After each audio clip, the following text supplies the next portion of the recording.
سفر میں اذان دے کر نماز پڑھنا، یعنی مسافر بھی جب قصر پڑھے تو اذان دے۔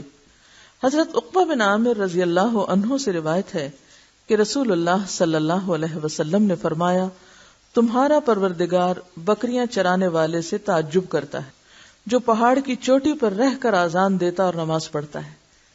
یعنی وہ جنگل میں بکریاں چرانے لے جاتا ہے، کوئی مخلوق نہیں وہاں سوائے اس ایک اکیلے کو، اور باقی سب بکریاں۔ وہاں ظاہر جماعت کیسے کرے گا؟ اکیلا بھی نماز پڑھ رہا ہے تو کیا کرتا ہے؟ پہلے اذان دیتا ہے اور اس کے بعد نماز پڑھتا ہے۔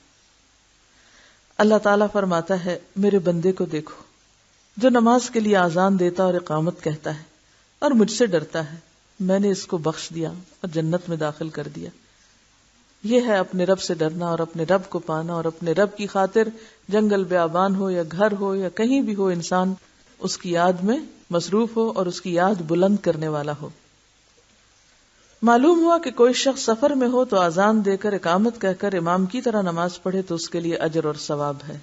نمازیں مجبوراً فوت ہو جائیں تو کیسے پڑھیں؟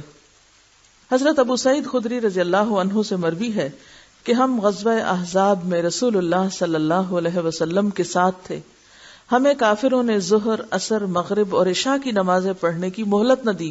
کتنی قضا ہوئی؟ 4۔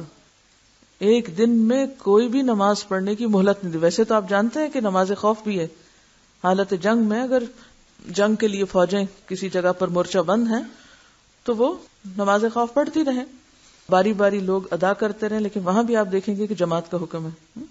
لیکن اگر بالکل ہی انسان ایسی پوزیشن میں ہے کہ جہاں ہوش ہی نہیں، اس کو پڑھ سکتا ہی نہیں، تو ایسی صورت میں پھر وہ کیا کرے؟ اس کی مثال بھی ہمیں سنت سے ملتی ہے۔ جب فرصت ملی تو رسول اللہ صلی اللہ علیہ وسلم نے بلال رضی اللہ عنہ کو حکم دیا، انہوں نے اقامت کہی تو آپ نے ظہر کی نماز پڑھائی، پھر انہوں نے اقامت کہی تو آپ نے عصر کی نماز پڑھائی، پھر انہوں نے اقامت کہی تو نبی صلی اللہ علیہ وسلم نے مغرب کی نماز پڑھائی، انہوں نے پھر اقامت کہی تو نبی صلی اللہ علیہ وسلم نے عشاء کی نماز پڑھائی۔ اس حدیث سے معلوم ہوا کہ اگر کسی سخت مجبوری کے باعث نمازیں فوت ہو جائیں تو انہیں بالترتیب ادا کرنا مسنون ہے، لیکن نمازیں جان بوجھ کے قضا نہیں کرنی چاہیے۔ تو دو باتیں یہاں سے پتہ چل رہی، ایک تو یہ کہ اذان ایک ہی بار ہوئی لیکن ہر نماز کے لیے اقامت الگ الگ ہوئی۔ واضح یہ بات، اذان ایک، ہر نماز کے لیے اقامت الگ الگ۔ دوسری بات کیا پتہ چلتی ہے کہ ترتیب کے ساتھ، یہ نہیں کیا کہ پہلے آپ نے فرمایا کہ اچھا عشاء کا وقت ہے پہلے عشاء پڑھ لیتے ہیں اور پھر پیچھے کو چلتے ہیں مغرب اور عصر اور ظہر، نہیں، بلکہ اول، دوم، سوم، چہارم، یعنی ترتیب کے ساتھ جو نمازوں کی عام ترتیب موجود ہے اسی طرح آپ نے نماز ادا کی۔ قضا نماز میں فرض ہی ہوتا ہے، لیکن فجر کی نماز میں سنت بھی ہے، کیونکہ آپ صلی اللہ علیہ وسلم نے فجر کی نماز کی سنت نہ سفر میں چھوڑی اور نہ گھر میں۔ لیکن اس کے علاوہ وتر کی قضا ہے، لیکن باقی سنتوں کی نہیں۔ آپ صلی اللہ علیہ وسلم نے ایک موقع پر وفد عبد القیس کی آمد پر جب آپ کی سنت رہ گئی تھی ظہر کی، تو آپ نے اسے کب پڑھا تھا؟ عصر کے بعد۔ آپ کو دیکھ کر کسی اور نے پوچھا تھا کہ کیا ہم بھی سنت کی قضا پڑھا کریں، تو آپ نے فرمایا نہیں۔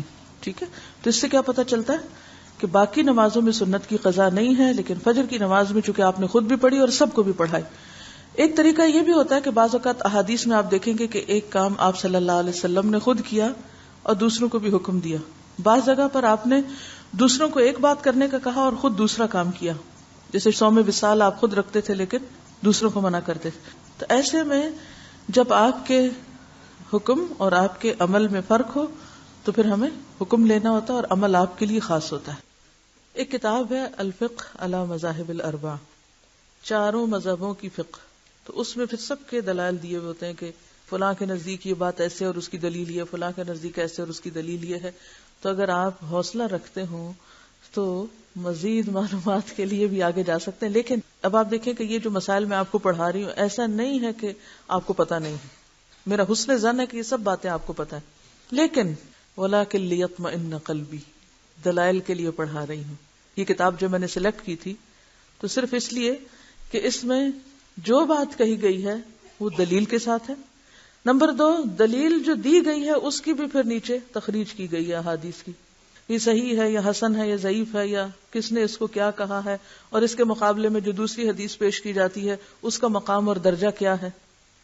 تو بات یہ ہے کہ یہ جتنی بھی باتیں ہیں ان سب باتوں کی دلیل کیا ہے، ایسا کیوں کریں اور کیوں نہ کریں، وہ نیچے لکھا ہوا ہے، آپ یہ حاشیے خود بھی پڑھا کریں.